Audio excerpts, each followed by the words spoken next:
Hello friends, hi മാത്സിൻ്റെ പുതിയൊരു വീഡിയോയിലേക്ക് എല്ലാവർക്കും സ്വാഗതം.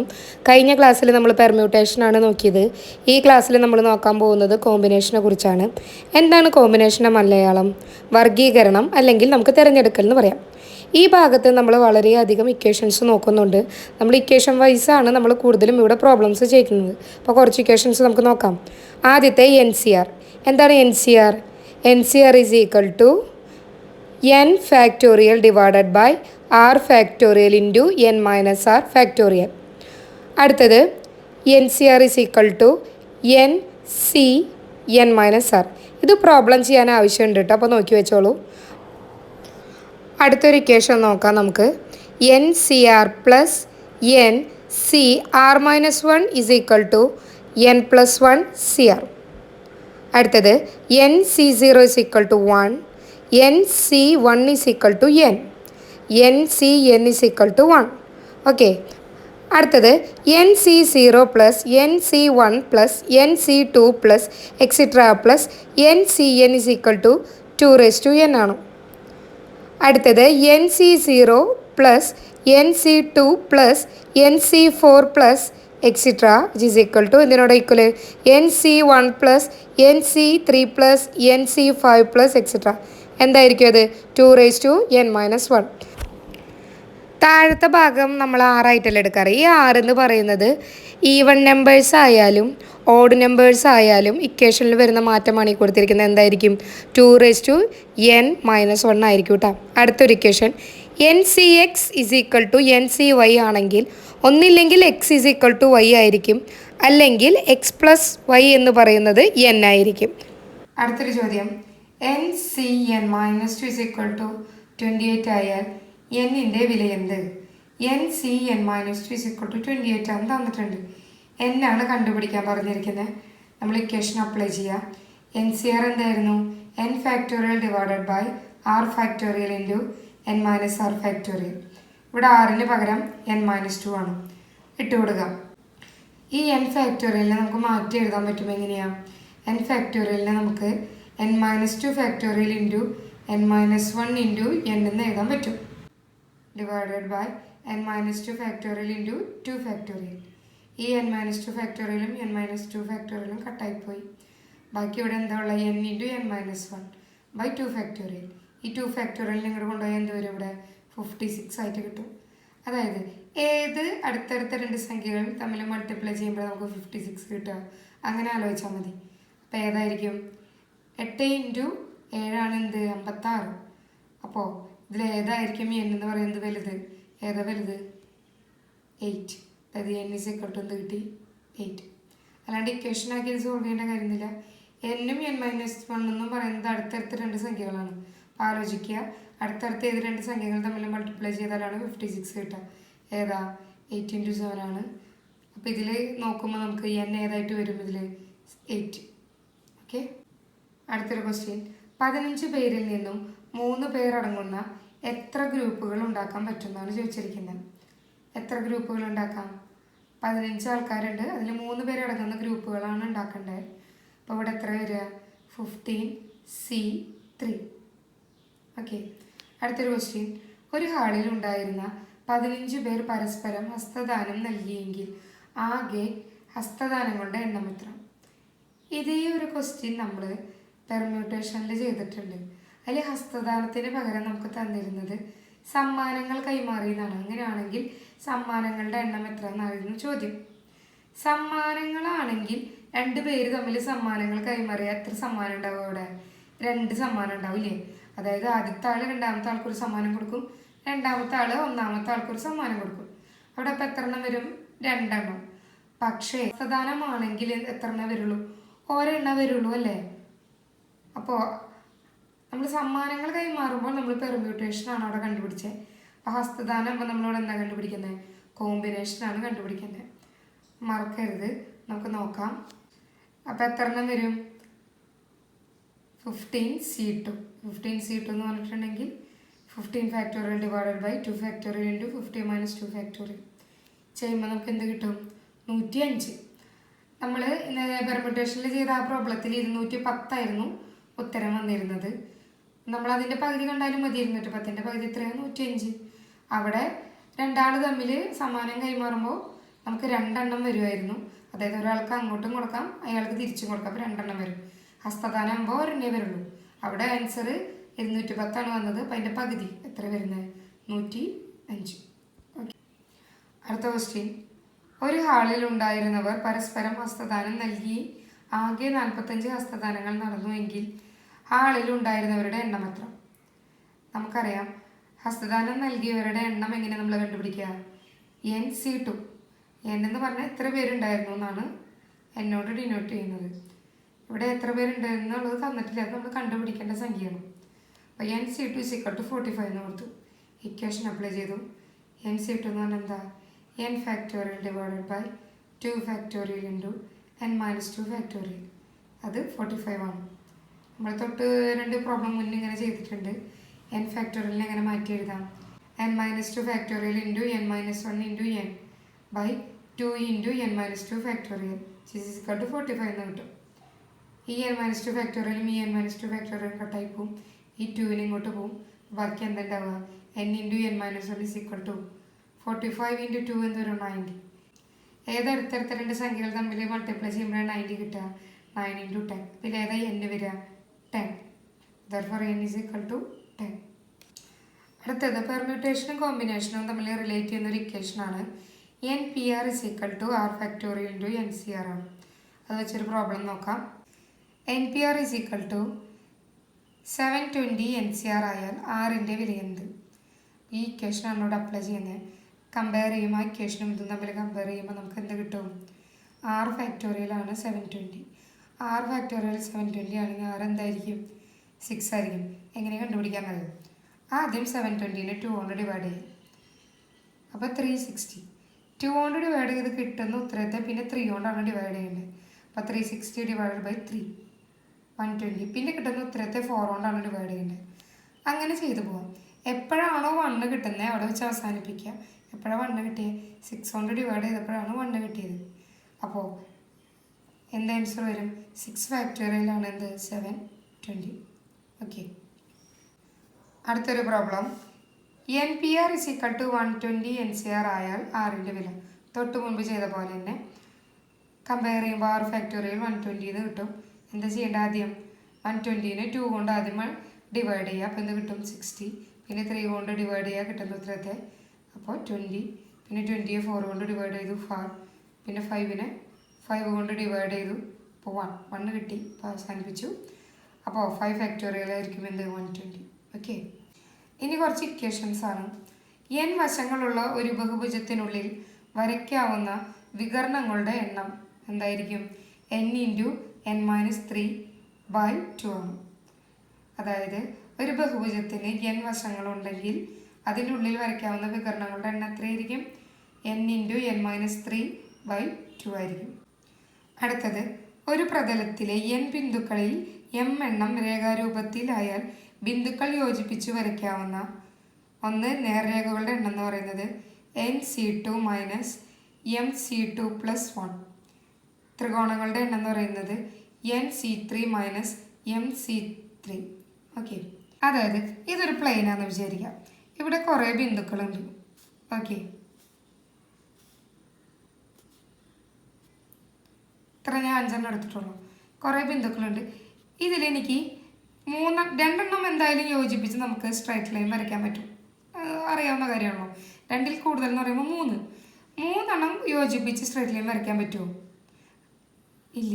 ഞാൻ വരച്ചതിൽ ഒന്നും തന്നെ 3 യോജിപ്പിച്ച് നമുക്ക് സ്ട്രൈറ്റ് ലൈൻ വരയ്ക്കാൻ പറ്റില്ല. അതായത് നമുക്ക് ഇതിൽ കൊളീനിയറായിട്ട് ബിന്ദുക്കൾ വരുന്നില്ല. അതായത് 2ലധികം, അതായത് 3, 4, 5, 6 അത്രയും ബിന്ദുക്കൾ യോജിപ്പിച്ച് നമുക്ക് സ്ട്രൈറ്റ് ലൈൻ ഇവിടെ വരയ്ക്കാൻ സാധിക്കില്ല. ഇങ്ങനെ സാധിക്കാത്ത കേസിൽ നമ്മളോട് ചോദിക്കുകയാണ് നമ്പർ ഓഫ് സ്ട്രൈറ്റ് ലൈൻസ്, അതായത് നേർരേഖകളുടെ എണ്ണം എത്രയെന്ന് ചോദിക്കുകയാണെങ്കിൽ നമുക്ക് പറയാം ഒരു നേർരേഖ വരയ്ക്കാൻ നമുക്ക് 2 ബിന്ദുക്കളാണ് ആവശ്യം. അപ്പം നേർരേഖകളുടെ എണ്ണം എന്തായിരിക്കും? NC2. ഇവിടെ n എന്ന് പറയുന്നത് 6ആണ്. അപ്പോൾ നമുക്കിവിടെ 6C2 ആണ് ആൻസർ വരിക. ഇനി ഇതിൽ വരയ്ക്കാവുന്ന ത്രികോണങ്ങളുടെ എണ്ണം ചോദിക്കുകയാണ്. ഒരു ത്രികോണം വരയ്ക്കാൻ എത്ര പോയിന്റ് വേണം? നമുക്ക് 3 ബിന്ദുക്കൾ ഉണ്ടെങ്കിലാണ് ഒരു ത്രികോണം വരയ്ക്കാൻ പറ്റുക. അപ്പോൾ ത്രികോണങ്ങളുടെ എണ്ണം എത്രയായിരിക്കും? NC3. ഇവിടുത്തെ കേസിലാണെങ്കിൽ 6C3. ഓക്കെ, ഇങ്ങനെയായിരിക്കും നമ്മൾ ആൻസർ കണ്ടുപിടിക്കുക. എന്തുകൊണ്ടാണ്? ഇവിടെ നമുക്ക് 3 അതിൽ കൂടുതലോ 3 ബിന്ദുക്കളെ പറ്റില്ല, പിന്നെ അതിൽ കൂടുതലുള്ള കാര്യം ഇവിടെ പറയണ്ട. 3 ബിന്ദുക്കൾ യോജിപ്പിച്ച് എന്ത് വരയ്ക്കാൻ പറ്റില്ല? സ്ട്രൈറ്റ് ലൈൻ വരയ്ക്കാൻ പറ്റില്ല. ഇനി ചില കേസിൽ നമുക്ക് 3 ബിന്ദുക്കൾ അടുപ്പിച്ച് സ്ട്രൈറ്റ് ലൈൻ വരയ്ക്കാൻ പറ്റും. ചിലപ്പോൾ 4 ബിന്ദുക്കൾ പറ്റും, ചിലപ്പോൾ 5 ബിന്ദുക്കൾ പറ്റും. കുറഞ്ഞത് 3 ബിന്ദുക്കളെങ്കിലും യോജിപ്പിച്ച് സ്ട്രൈറ്റ് ലൈൻ വരയ്ക്കാൻ പറ്റുമെന്ന് വിചാരിക്കാം. അതായത് 3 ബിന്ദുക്കൾ കൊളീനിയർ ആണെന്ന് വിചാരിക്കാം.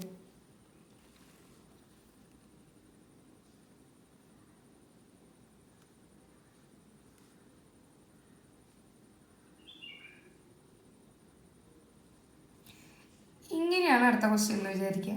അതായത് ഇതിലൊന്ന് നോക്കിയേ, ഇതിലെനിക്ക് 3 ബിന്ദുക്കൾ യോജിപ്പിച്ച് ഒരു നേർരേഖ വരയ്ക്കാൻ പറ്റുന്നുണ്ട്. അതായത് ഈ 3 ബിന്ദുക്കൾ ഒരു വരയിലാന്ന് പറയാം. അതായത് ഈ 3 ബിന്ദുക്കൾ കൊളീനിയർ ആണെന്ന് പറയാം. ഇങ്ങനെ കൊളീനിയർ ആവുന്ന കേസിൽ ഇപ്പം ഞാൻ 3 എണ്ണം ആയുള്ള, ചില കേസിൽ 4 എണ്ണം ആയിരിക്കാം, ചിലപ്പോൾ 5 എണ്ണം ആയിരിക്കാം. ഇങ്ങനെ കൊളീനിയർ ആവുന്ന കേസിൽ നമ്മുടെ ഇക്വേഷനിൽ വ്യത്യാസമുണ്ട്. ഇക്വേഷൻ എന്തായിരിക്കും? നമുക്കറിയാം, ഇങ്ങനെ കൊളീനിയർ ആയിട്ട് വരയ്ക്കാൻ പറ്റിയില്ലെങ്കിൽ നമ്പർ ഓഫ് സ്ട്രൈറ്റ് ലൈൻസ്, നേർരേഖകളുടെ എണ്ണം എന്ന് പറയുന്നത് എന്തായിരിക്കും? NC2 ആയിരുന്നു. ഇനി ഇങ്ങനെ കൊളീനിയർ ആയിട്ടുള്ള ലൈൻസ് വരയ്ക്കാൻ പറ്റുമെങ്കിൽ ഇക്വേഷൻ ഒരു ചേഞ്ച് ഉണ്ട്. എന്തായിരിക്കും? NC2 minus MC2 plus 1. M എന്ന് പറയുന്നത് കൊളീനിയർ ആയിട്ടുള്ള ബിന്ദുക്കളുടെ എണ്ണം. ഇവിടെ എത്ര എണ്ണം കൊളീനിയർ ആയിട്ടുണ്ട്? 3. അപ്പോൾ ഇവിടെ എന്ത് വരും? NC2 minus 3C2 plus 1.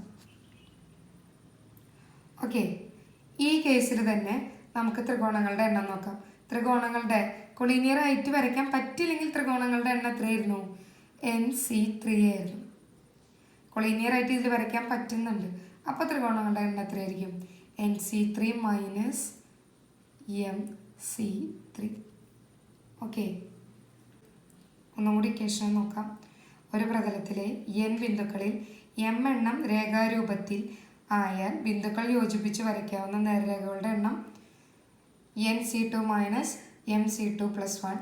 ത്രികോണങ്ങളുടെ എണ്ണം NC3 മൈനസ് MC3.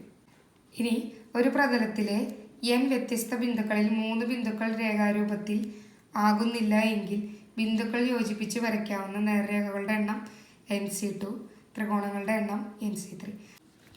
അടുത്തത് ഒരു വൃത്തപരിധിയിൽ, വൃത്തപരിധി എന്ന് പറഞ്ഞാൽ നമ്മൾ ഈ വൃത്തത്തിലെ ഈ ബിന്ദുക്കളാണ് എടുക്കുള്ളൂ. ഇതെന്തായാലും നമുക്ക് 2 ബിന്ദുക്കൾ ജോയിൻ ചെയ്യാനേ പറ്റുള്ളൂ, അല്ലേ? അപ്പോൾ നമ്മുടെ കൊളീനിയർ ആവുമെന്നുള്ള കേസ് ഇവിടെ വരുന്നില്ല. എന്തായാലും 2ൽ കൂടുതൽ ബിന്ദുക്കൾ കൊളീനിയർ ആയിട്ട് ഇതിൽ വരില്ല. ഒരു വൃത്തപരിധിയിൽ n ബിന്ദുക്കൾ രേഖപ്പെടുത്തിയാൽ ബിന്ദുക്കൾ യോജിപ്പിച്ച് വരയ്ക്കാവുന്ന നേർരേഖകളുടെ എണ്ണം എന്തായിരിക്കും? NC2. കാരണം എന്താ? ഇതിൽ വൃത്തപരിധിയിൽ എടുക്കുന്ന പോയിൻറ്റ്സ് നമുക്ക് എന്തായാലും 3 എണ്ണം ജോയിൻ ചെയ്ത് സ്ട്രൈറ്റ് ലൈൻ വരയ്ക്കാൻ പറ്റില്ല, ഇല്ലല്ലോ. അപ്പോൾ ഇതിൽ വരയ്ക്കാവുന്ന നേർരേഖകൾ, അതായത് ഞാണെന്ന് വേണമെങ്കിൽ പറയാം, കോഡ്. ചിലപ്പോൾ നേർരേഖകളുടെ എണ്ണം ആയിരിക്കില്ല ചോദിക്കുക, ഞാണിൻ്റെ എണ്ണം എന്ന് ചോദിക്കുക. കോഡിൻ്റെ എണ്ണം ചോദിക്കുകയാണെങ്കിലും തന്നെയാണ് ഇക്വേഷൻ വരിക. എന്താ വരിക? NC2. ഇനി ഇതിൻ്റെ ഉള്ളിൽ ഈ ബിന്ദുക്കൾ ജോയിൻ ചെയ്ത് വരയ്ക്കാവുന്ന ത്രികോണങ്ങളുടെ എണ്ണം എന്തായിരിക്കും? NC3. ചതുർഭുജങ്ങളുടെ എണ്ണം എന്തായിരിക്കും? NC4.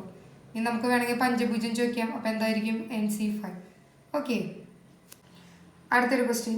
ഒരു പ്രതലത്തിലെ 10 ബിന്ദുക്കളിൽ 4 ബിന്ദുക്കൾ രേഖാരൂപത്തിലായാൽ ബിന്ദുക്കൾ യോജിപ്പിച്ച് വരയ്ക്കാവുന്ന നേർരേഖകളുടെ എണ്ണം, ത്രികോണങ്ങളുടെ എണ്ണം. ഓക്കെ, ഇതിലെന്താ പറയുന്നത്? ഒരു പ്രതലത്തിൽ ഒരു 10 ബിന്ദു തന്നിട്ടുണ്ട്. അതിൽ 4 ബിന്ദുക്കൾ രേഖാരൂപത്തിലാണ്. അതായത് നമുക്കതിൽ ഒരു 4 ബിന്ദുക്കൾ ജോയിൻ ചെയ്ത് സ്ട്രൈറ്റ് ലൈൻ വരയ്ക്കാൻ പറ്റും. അതായത് 4 ബിന്ദുക്കൾ കൊളീനിയർ ആയിരിക്കും. കൊളീനിയർ ആകുന്ന കേസിലുള്ള ഇക്വേഷൻ എന്തായിരുന്നു? NC2 minus MC2 plus 1. രേഖകളുടെ എണ്ണം കണക്കാക്കുമ്പോൾ, നേർരേഖകളുടെ എണ്ണം കണക്കാക്കുമ്പോൾ നമുക്കിവിടെ n എന്ന് പറയുന്നത് 10 തന്നിട്ടുണ്ട്. m എന്ന് പറയുന്നത് എത്ര പോയിന്റ്സ് ആണ് ഇവിടെ കൊളീനിയർ ആവുന്നത്? 4 പോയിന്റ്സ്. അപ്പോൾ m is equal to 4. Equation apply ചെയ്യുമ്പോൾ 14 ആൻസർ കിട്ടും.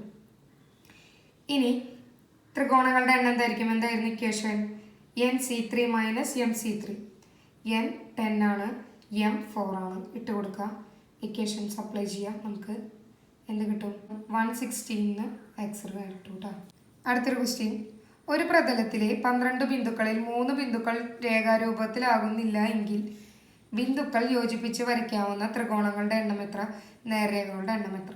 ഇതിലെന്താ പറയുന്നത്, ഒരു പ്ലെയിനിൽ 12 ബിന്ദുക്കളുണ്ട്.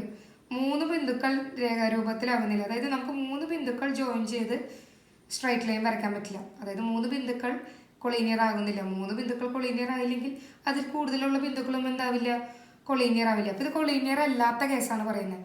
കൊളീനിയർ അല്ലാത്ത കേസിൽ എന്താ നമ്മൾ പറഞ്ഞിരിക്കുന്നത്, ത്രികോണങ്ങളുടെ എണ്ണം എന്ന് പറയുന്നത് NC3 ആണ്. n എന്ന് പറയുന്നത് ബിന്ദുക്കളുടെ എണ്ണം. അപ്പോൾ ഇവിടെ എന്ത് വരും, 12C3. 12C3 ചെയ്യുമ്പോൾ നമുക്ക് എന്ത് കിട്ടും, 220 ആൻസർ കിട്ടും. ഇനി നേർരേഖകളുടെ എണ്ണം എത്രയായിരിക്കും, സ്ട്രൈറ്റ് ലൈൻസിൻ്റെ എണ്ണം എന്ന് പറയുന്നത് 12C2 ആയിരിക്കും. ഇക്വേഷൻ വെച്ച് ചെയ്യാൻ നമുക്ക് 66 ആൻസർ കിട്ടും. അടുത്തത്, ഒരു വൃത്തപരിധിയിൽ 10 ബിന്ദുക്കൾ രേഖപ്പെടുത്തിയാൽ ബിന്ദുക്കൾ യോജിപ്പിച്ച് വരയ്ക്കാവുന്ന നേർരേഖകളുടെ എണ്ണം എത്ര, ത്രികോണങ്ങളുടെ എണ്ണം എത്ര, ചതുർഭുജങ്ങളുടെ എണ്ണം എത്ര. നേർരേഖകളുടെ എണ്ണം ആകുമ്പോൾ നേർരേഖ വരയ്ക്കാൻ 2 ബിന്ദുക്കളാണ് ആവശ്യം. അപ്പോൾ നേർരേഖകളുടെ എണ്ണം എന്തായിരിക്കും, NC2. n എന്ന് പറയുന്നത് ഇവിടെ 10 ആണ്. അപ്പോൾ എന്ത് വരും, 10C2. ത്രികോണങ്ങൾ വരയ്ക്കാൻ എത്ര ബിന്ദുക്കൾ വേണം, 3 എണ്ണം. അപ്പോൾ ത്രികോണങ്ങളുടെ എണ്ണം എന്തായിരിക്കും, NC3, അതായത് 10C3. ഇനി ചതുർഭുജം വരയ്ക്കാനായിട്ട് നമുക്ക് 4 ബിന്ദുക്കളാണ് ആവശ്യം. അപ്പോൾ എന്ത് ആൻസർ വരും, 10C4. ഓക്കെ, ആൻസർ ഇവിടെ എഴുതിയിട്ടുണ്ട്. 10C2 എന്ന് പറഞ്ഞിട്ടുണ്ടെങ്കിൽ 45, 10C3 എന്ന് പറഞ്ഞിട്ടുണ്ടെങ്കിൽ 120, 10C4 എന്ന് പറഞ്ഞിട്ടുണ്ടെങ്കിൽ 210.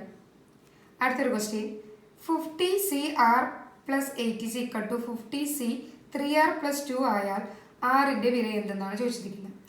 നമ്മൾ ഇക്വേഷൻസ് എഴുതിയപ്പോൾ ഇങ്ങനൊരു ഇക്വേഷൻ പഠിച്ചിട്ടുണ്ട്. അതായത് NCX is equal to NCY ആണെങ്കിൽ ഒന്നില്ലെങ്കിൽ X is equal to Y ആയിരിക്കും, അല്ലെങ്കിൽ X + Y is equal to N ആയിരിക്കും. അപ്പം നമ്മളിവിടെ നോക്കുമ്പോൾ X is equal to Y ആണോ എന്ന് നമുക്ക് കണ്ടുപിടിക്കാൻ പറ്റുന്നില്ല. അപ്പോൾ നമ്മൾ എന്തെടുക്കുന്നു, X + Y is equal to N. Okay, ഇട്ട് കൊടുക്കുക. ഇത് രണ്ടും ആഡ് ചെയ്തിട്ട് =50 ഇട്ട് കൊടുക്കുക. അപ്പോൾ എന്ത് വരും, R + 8 + 3R + 2 is equal to 50. ഇവിടെ ഒരു R ഉണ്ട്, ഇവിടെ ഒരു 3R ഉണ്ട്. അപ്പോൾ എത്ര കിട്ടി, 4R. 4R + 8 + 2 10 which is equal to 50. ഈ 10നെ ഇപ്പുറത്തേക്ക് കൊണ്ടുപോകുമ്പോൾ എന്താ, 50 - 10 is equal to 40.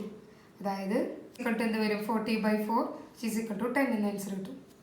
അടുത്ത question, NC7 is equal to NC5 ആയാൽ NC4ൻ്റെ വില എന്ത്. നമ്മളൊരു ഇക്വേഷൻ പഠിച്ചിട്ടുണ്ട്. എന്താ, NCX is equal to NCY ആണെങ്കിൽ ഒന്നില്ലെങ്കിൽ X is equal to Y ആയിരിക്കും, അല്ലെങ്കിൽ X + Y is equal to N ആയിരിക്കും. X is equal to Y അല്ല. അപ്പോൾ എന്തായിരിക്കും, X + Y is equal to N. അതായത് 7 + 5 എന്ന് പറയുന്നത് എന്തായിരിക്കും, N. അപ്പോൾ N is equal to എന്ത് കിട്ടി, 12. N കിട്ടി കഴിഞ്ഞിട്ടുണ്ടെങ്കിൽ NC4 കണ്ടുപിടിച്ചൂടെ. എങ്ങനെയാണ്, NC4ൽ Nന് പകരം 12 ഇട്ട് കൊടുക്കുക. അപ്പോൾ 12C4 ഇക്വേഷൻ അപ്ലൈ ചെയ്യുക. എന്ത് കിട്ടും നമുക്ക്, 495 എന്ന് ആൻസർ കിട്ടും. അടുത്തൊരു ക്വസ്റ്റ്യൻ, 6 പുരുഷന്മാരിൽ നിന്നും 4 സ്ത്രീകളിൽ നിന്നും 3 പേരെ എത്ര വ്യത്യസ്തമായി തിരഞ്ഞെടുക്കാനാകും. തിരഞ്ഞെടുക്കുക എന്ന് കേൾക്കുമ്പോൾ തന്നെ നമുക്കറിയാം ഇവിടെ കോമ്പിനേഷനാണ് ഉപയോഗിക്കേണ്ടത്. എന്താ നമ്മുടെ ചോദ്യം പറഞ്ഞത്, ഇവരിൽ നിന്ന് 3 പേരെ തിരഞ്ഞെടുക്കണം, എത്ര രീതിയിൽ തിരഞ്ഞെടുക്കാൻ പറ്റുമെന്നാണ് ചോദിക്കുന്നത്. നമുക്ക് വേണമെങ്കിൽ ഈ 3 പേരും മെയിലായിട്ട് എടുക്കാം. 3 പേരും മെയിലാണെങ്കിൽ നമുക്ക് എന്തായിരിക്കും വരിക, 6C3. ഇനി പ്ലസ് അല്ലെങ്കിൽ 2 ആൾ മെയിലും 1 ആൾ ഫീമെയിലായിട്ട് എടുക്കാം. അപ്പോൾ എന്ത് വരും, 6C2 × 4C1. അല്ലെങ്കിൽ അടുത്ത ഓപ്ഷൻ എന്താണ്, 1 ആൾ മെയിലും 2 ആൾ ഫീമെയിലും. അപ്പോൾ എന്ത് വരും, 6C1 × 4C2. അല്ലെങ്കിൽ പിന്നെ നമുക്കൊരു ഓപ്ഷൻ എന്താ, 3 പേരും ഫീമെയിൽ. അപ്പോൾ എന്ത് വരും, +4C3. ഒക്കത്തിനും ഇക്വേഷൻ അപ്ലൈ ചെയ്യാം. ഇത് കണ്ടുപിടിക്കാൻ ഒരു എളുപ്പ വഴിയുണ്ട്. എന്താണെന്ന് അറിയാം. അപ്പോൾ 6C3 അല്ലേ നമുക്ക് കണ്ടുപിടിക്കണ്ടേ. ഇനി 6, 5, 4 അങ്ങനെ ബാക്കിലോട്ട് എഴുതുക. എത്ര എണ്ണം എഴുതണം, ഇവിടെ കൊടുത്തിരിക്കുന്ന നമ്പർ ഏതാണോ അത്ര വരെ എഴുതുക. എത്ര എണ്ണം ഉണ്ട്, 3 എണ്ണം എഴുതണം. അപ്പോൾ ഏതൊക്കെ വരും, 6 × 5 × 4 3 എണ്ണം എഴുതിയിട്ടാണ്. ഡിവൈഡഡ് ബൈ ഇവിടെ കിടക്കുന്നതിൻ്റെ ഫാക്ടോറിയൽ 3 ഫാക്ടോറിയൽ പ്ലസ്. അങ്ങനെയാണെങ്കിൽ 6C2 എന്തായിരിക്കും, 6 × 5 എന്താ 2 എണ്ണം എഴുതി, ഇവിടെ 2 ആണ് കിടക്കുന്നത്. അപ്പോൾ 6 × 5 divided by 2 factorial into 4C1 നമുക്കറിയാം 4 ആണ്, എന്താ NC1 N ആണ്, പ്ലസ് 6C1 എന്താണ് 6 ആ വരിക, ഇൻറ്റു ഇതെങ്ങനെ എഴുതാം, 4 × 3 ഡിവൈഡഡ് ബൈ 2 ഫാക്ടോറിയൽ പ്ലസ് ഇതെങ്ങനെ എഴുതാം, 4 × 3 × 2 കാരണം ഇവിടെ 3 ആയതുകൊണ്ട് 3 എണ്ണം വരണം ബാക്കിലോട്ട്. അപ്പോൾ 4 × 3 × 2 ഡിവൈഡഡ് ബൈ 3 ഫാക്ടോറിയൽ. ഓക്കെ, അപ്പോൾ ഇക്വേഷൻ ഇട്ട് ചെയ്യുന്നതിന് പകരം ഇങ്ങനെ കൊടുത്താലും മതിയിട്ട് നമുക്ക് ഇത് ചെയ്യുമ്പോൾ നമുക്ക് എന്താ വരും 120 ആൻസർ വരും. തൊട്ട് മുൻപ് പറഞ്ഞിട്ടുള്ള ഇക്വേഷനാണിത്. അതായത് N C R is equal to N into n minus 1 into n minus 2 etcetera n minus r minus 1 by r factorial. ഈ ഇക്വേഷൻ ഉപയോഗിച്ചാണ് തൊട്ട് മുന്നത്തെ പ്രോബ്ലം നമ്മൾ ചെയ്തത്. എക്സാമ്പിൾ നോക്കാം. 6c2 എന്തായിരിക്കും? 6 ഇൻറ്റു 5 ബൈ 2 ഫാക്ടോറിയൽ അല്ലേ? ഇവിടെ 2 ആണെങ്കിൽ ഇവിടെ 2 തന്നെ എഴുതാം. എന്ത് കിട്ടി നമുക്ക്? 15. 6c3 എന്ത് വരും? 6 into 5 into 4 3 divided by 3 factorial ചെയ്യുമ്പോൾ എന്ത് വരും? 20. 6c4 എന്ത് വരും? 6 into 5 into 4 into 3 by 4 factorial which is equal to 15 കിട്ടും. ഇത്തിരി വലുതാണെങ്കിൽ നമുക്ക് വേറെ രീതിക്ക് എഴുതാം. അതായത് നമ്മൾ ഇക്വേഷനിൽ പഠിച്ചിട്ടുണ്ട് എൻ സി ആറും എൻ സി എൻ മൈനസ് ആറും സെയിമാണ്. ഓക്കെ, അപ്പോൾ 6c4ഉം അതുപോലെ തന്നെ 6c4 എന്തിനോടായിരിക്കും ഈക്വലായിട്ട് വരിക? 6 മൈനസ് 4 എന്ന് പറഞ്ഞാൽ 2. 6c2നോട് ഈക്വലായിരിക്കും. ശരിയല്ല, ഇവിടെ 15, ഇവിടെയും 15. അപ്പോൾ ചില കേസിൽ നമ്മൾ ഇത് വെച്ചിട്ടും ചെയ്യണം കേട്ടോ. അടുത്ത ക്വസ്റ്റ്യൻ. ഒരു ബാഗിൽ 2 വെള്ള പന്തുകൾ, 3 കറുത്ത പന്തുകൾ, 4 ചുവപ്പ് പന്തുകൾ എന്നിവയുണ്ട്. കുറഞ്ഞത് ഒരു കറുത്ത പന്ത് ഉണ്ടാകണം എന്ന നിബന്ധനയിൽ 3 പന്തുകൾ എത്ര വ്യത്യസ്തമായി തിരഞ്ഞെടുക്കാനാവും? അപ്പോൾ നമ്മളെടുത്ത് എഴുതുക 2 white 3 black 4 red. എന്തായാലും ഒരെണ്ണം എന്തായിരിക്കണം? ബ്ലാക്ക് ആയിരിക്കണം. അപ്പോൾ ആദ്യം തന്നെ നമുക്ക് ഇതിൽ നിന്ന് സെലക്ട് ചെയ്ത് വെക്കാം. 3c1 ഇൻറ്റു അടുത്തത് ഈ 6 എണ്ണത്തിൽ നിന്ന് ഏത് വേണമെങ്കിലും ആവും. അപ്പോൾ എന്ത് വരും? 6c2 പ്ലസ് കുറഞ്ഞത് ഒരു ബ്ലാക്ക് എന്നാണ് പറഞ്ഞത്. കൂടിയത് എത്ര വേണമെങ്കിൽ വരാം. എത്ര വരെ ബ്ലാക്ക് കൂടാൻ പറ്റും? 3 എണ്ണം വരെ പറ്റുള്ളൂ. അപ്പോൾ അടുത്തത് ആദ്യത്തിൽ നമ്മൾ ഒരു ബ്ലാക്ക് എടുത്തത്. അപ്പോൾ അടുത്തതിൽ നമ്മൾ എന്തെടുത്തു? 2 ബ്ലാക്ക്. അപ്പോൾ 3c2 ഇൻറ്റു ഇപ്പോൾ 2 എണ്ണം ബ്ലാക്കിൽ നിന്ന് എടുത്താൽ ബാക്കി നമുക്ക് ഇതിൽ നിന്ന് ഏതെങ്കിലും നിന്ന് എടുക്കാം. അതായത് ഇതിലാകെ 6 എണ്ണം ഉണ്ട്. അപ്പോൾ 6 എണ്ണത്തിൽ നിന്ന് ഒരെണ്ണം പ്ലസ് ഇനി വേണമെങ്കിൽ 3 ബ്ലാക്ക് എടുക്കാം. അപ്പോൾ എന്ത് വരും? 3c3 നമ്മൾ ചെയ്യുക. അപ്പോൾ നമുക്ക് എന്ത് കിട്ടും? 64 ആൻസർ കിട്ടും. അടുത്ത ക്വസ്റ്റ്യൻ. 44 വികരണങ്ങളുള്ള ഒരു ബഹുഭുജത്തിന് എത്ര വശങ്ങൾ കാണുമെന്നാണ് ചോദിച്ചിരിക്കുന്നത്. 44 വശങ്ങൾ ഉണ്ടെങ്കിൽ നമ്മൾ ഇക്വേഷൻ പഠിച്ചു. എന്താണ് ഇക്വേഷൻ? വികരണങ്ങളുടെ എണ്ണം സമം n into n minus 3 by 2. അപ്പോൾ നമുക്കത് 44 ആണെന്ന് അറിയാം. ഇനി n ആണ് കണ്ടുപിടിക്കേണ്ടത്. അതായത് വശങ്ങളുടെ എണ്ണമാണ് കണ്ടുപിടിക്കേണ്ടത്. എന്താ ചെയ്യേണ്ടത്? ഈ 2നെ ഇങ്ങോട്ട് കൊടുക്കുക. അപ്പോൾ എന്ത് വരും? 88. ഇതിലെങ്ങനെ കണ്ടുപിടിക്കണം? ഒന്നില്ലെങ്കിൽ ഇക്വേഷനായി ഇട്ടിട്ട് നമുക്കത് സോൾവ് ചെയ്യാം, അല്ലെങ്കിൽ ആലോചിക്കാം. ഒരു സംഖ്യയും അതിൽ നിന്ന് 3 കുറച്ചൊരു സംഖ്യയും തമ്മിൽ മൾട്ടിപ്ലൈ ചെയ്യുമ്പോൾ 88 കിട്ടണം. ജസ്റ്റ് ഒന്ന് ആലോചിച്ചപ്പോൾ തന്നെ 11 ഇൻറ്റു 8 എന്ന് പറയുന്നത് എന്താ? 88. ഇത് തമ്മിലുള്ള ഡിഫറൻസ് എത്രയും 3 അല്ലേ? അപ്പോൾ n സമം എന്ത് കിട്ടി? 11. അതായത് വശങ്ങളുടെ എണ്ണം 11 കിട്ടി. അടുത്തൊരു ക്വസ്റ്റ്യൻ. 19c17 പ്ലസ് 19c18 എത്രയെന്നാണ് ചോദിച്ചിരിക്കുന്നത്. ഈ ഇക്വേഷൻ വെച്ച് ചെയ്യേണ്ട ഒരു പ്രോബ്ലം ആണിത്. N C R plus N C R minus 1 is equal to n plus 1 CR ആണ്. ഇവിടെ n എന്ന് പറയുന്നത് 19 ആണ്, r എന്ന് പറയുന്നത് 18 ആണ്. ഇട്ട് കൊടുക്കുക. നമുക്ക് എന്ത് കിട്ടും? ഇവിടെ ഒന്ന് ശ്രദ്ധിച്ച് ഇവിടെ കണ്ടാൽ ഇത് ഇങ്ങനെ ചെയ്യുമ്പോൾ നമുക്ക് എത്ര കിട്ടുക? 20c18 ആണ്. അപ്പോൾ ഇത് വലുതല്ലേ? ഇത് വലിയ സംഖ്യയായപ്പോൾ നമ്മൾ ഇങ്ങനെയാണ് അപ്ലൈ ചെയ്തത്. NCR is equal to NC n minus R എന്ന് നമ്മളുള്ള ഇക്വേഷൻ ഇവിടെ അപ്ലൈ ചെയ്തു. അതായത് 20c18 എന്ന് പറയുന്നത് 20c2നോട് ഈക്വൽ ആണ് ഈ ഇക്വേഷൻ വെച്ചിട്ട്. 20c2 നമുക്ക് എങ്ങനെ കണ്ടുപിടിക്കുക? 20 ഇൻറ്റു 19 ബൈ 2 ഫാക്ടോറിയൽ. അപ്പോൾ എന്ത് കിട്ടും? 190 എന്ന് നമുക്ക് ആൻസർ കിട്ടും. അപ്പോൾ ഇന്നത്തെ വീഡിയോ നിങ്ങൾക്ക് ഇഷ്ടമായെങ്കിൽ ലൈക്ക് ചെയ്യുക, ഷെയർ ചെയ്യുക, സബ്സ്ക്രൈബ് ചെയ്യുക. അപ്പോൾ നിങ്ങളുടെ ചോദ്യങ്ങൾ കമൻറ്റ് ചെയ്യാം. വീഡിയോ ഇഷ്ടമായെങ്കിൽ ലൈക്ക് ചെയ്യാൻ മറക്കരുത് കേട്ടോ. Thank you.